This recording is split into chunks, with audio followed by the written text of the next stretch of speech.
Alright, so this is the latch mechanism I created to latch onto some 2x1. Don't mind my teammates in the background. So I added these radiuses so when it latches in, it pushes these apart. And it just kind of latches on like that. And these prints are only 10% infill, but they're pretty strong. So this uses a spring, but the spring's a little bit stretched out. So it has rubber bands holding it. Tension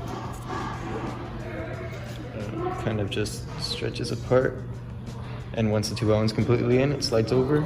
There's this slight radius that slides over the corners of the 2x1. Also has this slight radius right here, and it's all designed to be mounted onto any type of 1x1 or 2x1.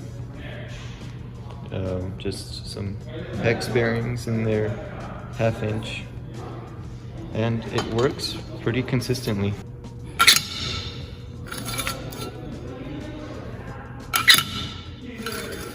And you really don't need a lot of pulling force on these.